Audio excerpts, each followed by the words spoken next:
DJI からですね、また新しいドローンが発表されました。それで今回発表されたのが Mavic 3シリーズの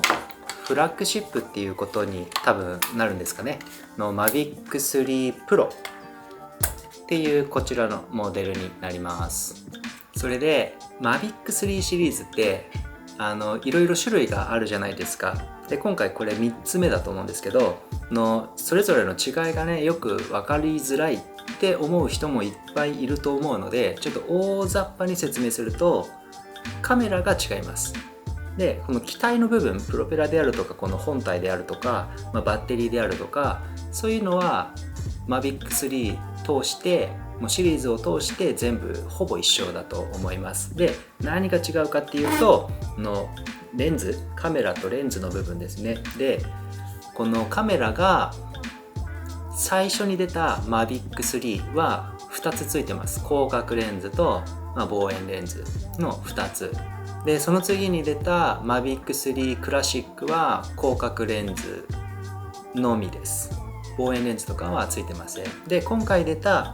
Mavic 3 Pro はレンズが3つついてます。広角レンズと、中望遠っていうのかな、3倍のレンズと7倍のレンズ3つついてます。それでこれレンズが3つついてるじゃないですか。でセンサーどうなってるのかなと思って聞いてみたんですけど、主なセンサー、広角レンズについてるセンサーは3分の4インチサイズのセンサーで、その3倍の望遠レンズについてるセンサーが 1.3 分の1インチで、7倍の望遠レンズについてるセンサーが2分の1インチサイズということです。でこれが一応内容物なんですけど、これが本体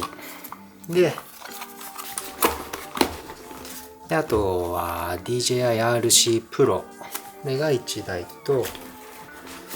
充電器とバッテリー。バッテリーがね、充電器少しコンパクトになりましたね。ケーブルと USB-C ケーブルで、これは多分同じですね。前の Mavic 3と同じだと思いますね。これが ND フィルターキットですね。 ND8、16、32、64、4種類ついてます。でこっちがまだちょっと使ってないんですけど、一応広角レンズも用意されています。口ばっかりでね説明しててもよくわからないと思うので、一体ねどういう映像が撮れるのか、ちょっとこれから飛ばしに行ってみたいと思います。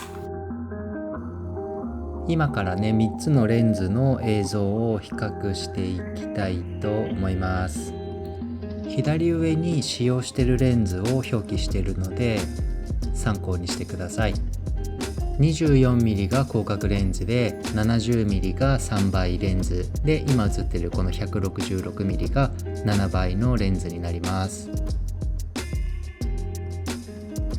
でこれがほぼ同じコースをドローンを飛ばして、でレンズだけ切り替えて撮影した映像です。で望遠レンズはね、やっぱ背景のね流れ方がスピードがかなり速くなるので、よりダイナミックな映像になってます。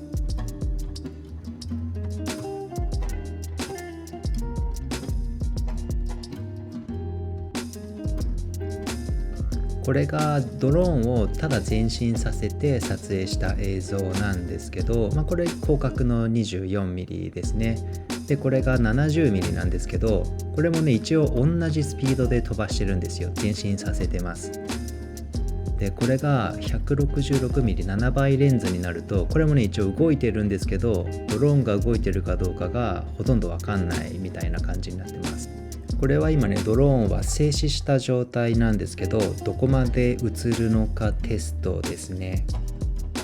あとちなみになんですが、 24mm の広角レンズと 70mm の3倍の望遠レンズを使用した時は D-Log での撮影ができたんですけど、この7倍のレンズの時は D-Log の設定がなかったです。もしかしたらねアップデートで変更になる可能性あるんですけど、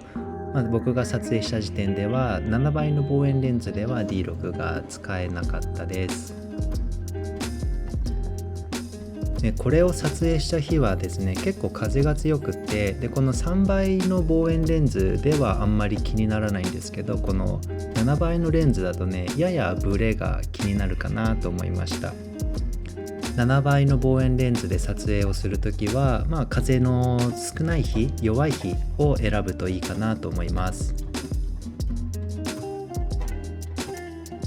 この映像を撮った時も一応ドローンはね前進はさせてるんですけど、やっぱりね3倍のレンズと7倍のレンズだと、前進してても画角がほとんど変わらないので、遠くの景色を映してる時限定ですけど、あんまり前進させる意味はないのかなと思いました。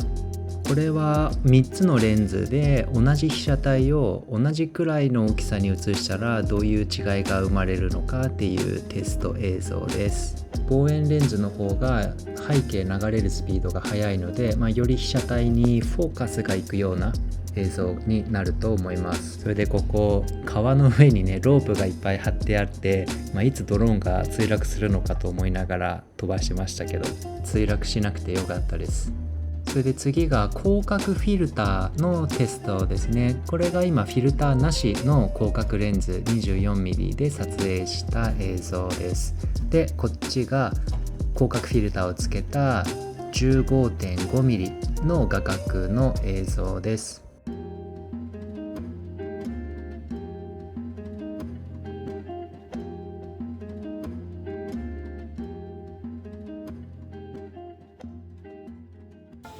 ということで、昨日ね撮影行ってきたんですけど、でも実はねもっと前に2週間くらい前かな、石川県に渚ドライブウェイ、千里浜渚ドライブウェイっていう車が砂浜を走れる道路っていうのがありまして、でそこね申請するとドローンも飛ばせるので、そこで撮影しようかなと思って、で実際に行ったんですけど、高波の影響で通行止めになってて、で全然解除されなくてですね、それで代わりに琵琶湖とあと京都の京北の方行ってきたんですけど、この3つのレンズですね、これねなかなか面白いなと思って、広角のレンズは今までの Mavic 3と同じなので、いつも通りという感じなんですけど、この3倍と7倍のレンズに関しては、3倍はねなかなかいつでも使えるっていう感じです。で7倍のレンズはなんていうのかな、こう 35mm 換算で 166mm だったかな。なのでまあまあな望遠なんですよ。だから例えば7倍の望遠レンズに設定して、で被写体狙って、でこう直進させながら映像を撮ってもあんまりね撮影この構図がね変わらなくって、あんまりねダイナミックな映像にはならないんですよね。なので7倍のレンズを使うときは横移動、ドローンを横移動させる必要があるかなと思いました。ですごいでっかい被写体、例えばでっかい山とか橋とか巨大な建築物とか、そういったものを撮るのにはあんまり向いてないんじゃないのかなと思いました。例えば僕が撮ったように車とか人とか、あとは1階建て2階建て3階建てぐらいまでの建築物、比較的小さめの建築物を遠くからではなく近くから撮る。で近くって言っても数十メートルから100メーターぐらい離れて撮って、でしかも横移動させるっていう、そういう撮り方がね一番こう7倍のレンズのいいところを表現できる使い方じゃないのかなとは思いました。であとこれが広角フィルターなんですけど、これが 15.5mm というふうに書いてあります。で実際すごいねつけると広角になるんですけど、実際ね良かったです、すごい。でこれをつけるとねこっちの ND フィルターが使えなくなると思うんですけど、でも超広角で撮るっていうことはあんまりこう動きの少ない映像を撮るっていうことになると思うので、ブラとかねそんなに気になるようなシチュエーションにはあんまりならないと思うので、広角レンズ、広角フィルターもあったらねちょっと楽しいのかなと思いました。ということで以上 Mavic 3 Pro 紹介でございました。では。